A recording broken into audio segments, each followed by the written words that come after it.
Vous vous êtes déjà demandé ce que la Bible dit vraiment sur le sexe?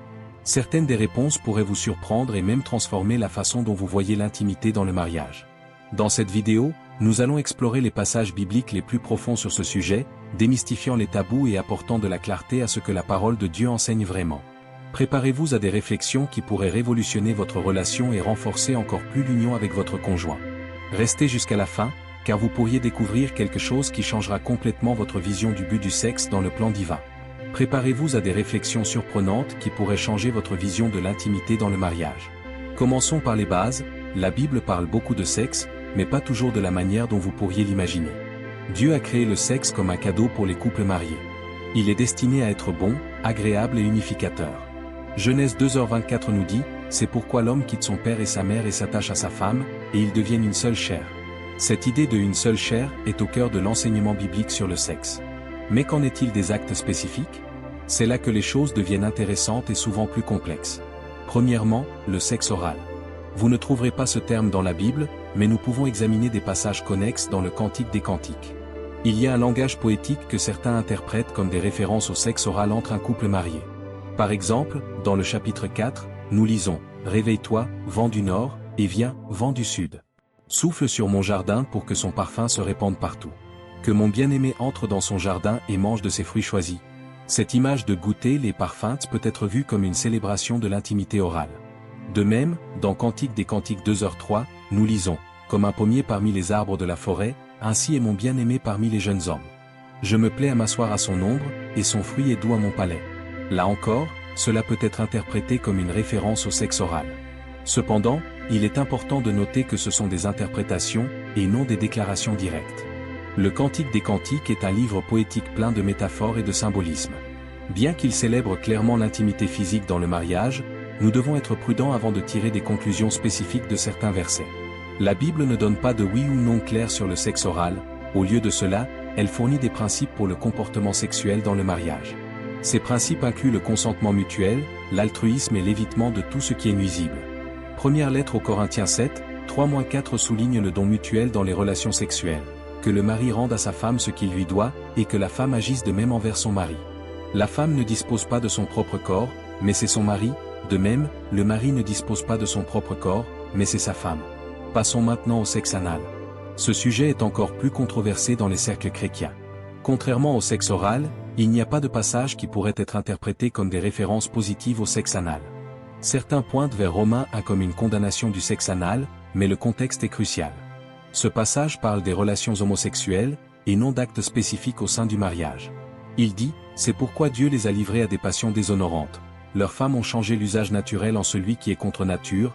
De même, les hommes ont abandonné l'usage naturel de la femme et se sont enflammés dans leurs désirs les uns pour les autres. » La Bible avertit contre les actes sexuels contre nature, mais elle ne précise pas ce que cela signifie. De nombreux enseignants chrétiens soutiennent que le sexe anal entre dans cette catégorie car il ne correspond pas au but reproductif du sexe. Ils peuvent citer le récit de la création dans Genèse, où Dieu dit à Adam et Ève de fructifier et se multiplier, Genèse 1, comme preuve que le sexe est, en premier lieu, destiné à la procréation. D'autres disent que si les deux conjoints sont d'accord et que personne n'est blessé, c'est acceptable. Ils soutiennent que le silence de la Bible sur la question laisse place à la discrétion personnelle dans le mariage. La Bible ne donne pas de réponse directe, c'est une question de conviction personnelle et de communication entre les partenaires mariés. Élargissons notre vision et parlons du sexe en général. La Bible a beaucoup plus à dire ici. Dans première lettre aux Corinthiens 7, Paul écrit « Ne vous privez pas l'un de l'autre, sauf peut-être d'un commun accord et pour un temps, afin de vous consacrer à la prière.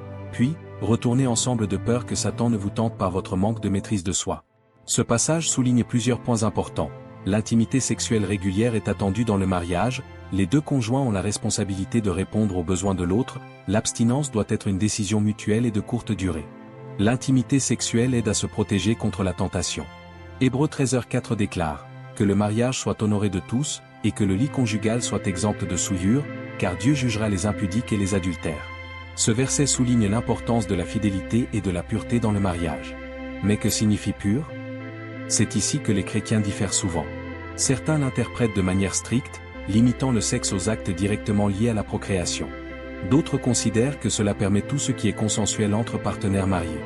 Le point essentiel est de se rappeler la vision biblique globale du sexe. Il est conçu pour l'unité, comme nous l'avons vu dans Genèse 2h24, l'homme et la femme deviennent une seule chair dans le mariage. Le sexe est une expression physique de cette unité spirituelle et émotionnelle. De plus, le sexe a les objectifs de plaisir. Proverbe 5 célèbre le plaisir sexuel dans le mariage.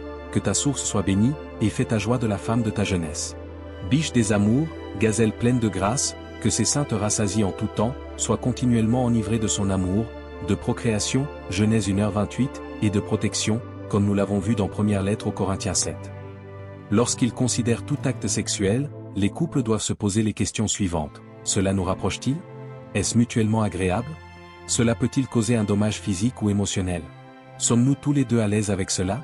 Est-ce que cela honore Dieu et le but qu'il a donné au sexe? Rappelez-vous que le silence de la Bible sur des actes spécifiques ne signifie pas automatiquement approbation, mais ne signifie pas non plus interdiction automatique. Il s'agit d'appliquer les principes bibliques avec sagesse et amour. Voici quelque chose à méditer, peut-être que l'absence de règles spécifiques est intentionnelle. Dieu nous a donné des principes larges, en nous faisant confiance pour les appliquer avec sagesse dans nos mariages.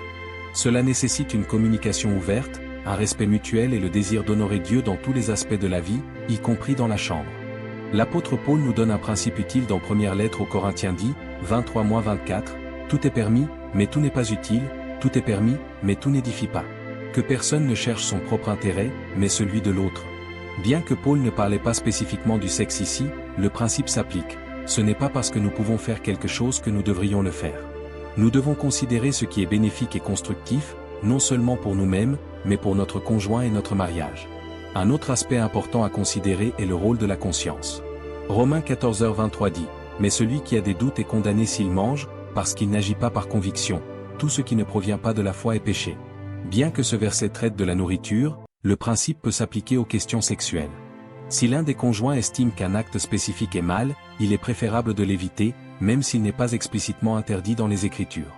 Il vaut également la peine de noter que les désirs et pratiques sexuelles peuvent devenir idolâtres si nous n'y prenons pas garde. Colossiens 3h5 avertit, « Faites donc mourir ce qui, dans vos membres, est terrestre, l'impudicité, l'impureté, les passions, les mauvais désirs, et la cupidité, qui est une idolâtrie. » Cela ne signifie pas que tout désir sexuel est mauvais, mais cela nous rappelle de garder le sexe à sa juste place comme un don de Dieu, et non comme un Dieu en lui-même. Maintenant que nous avons exploré ce que la Bible dit sur l'intimité dans le mariage, laquelle de ces idées vous a fait le plus réfléchir? Rappelez-vous, Dieu nous a donné des principes à appliquer avec sagesse dans nos relations, et l'essentiel est de maintenir une communication ouverte, un respect mutuel et le désir d'honorer Dieu dans chaque aspect de notre vie. Si ce contenu vous a apporté une nouvelle perspective, n'oubliez pas de l'aimer et de le partager avec d'autres qui pourraient bénéficier de ces vérités bibliques.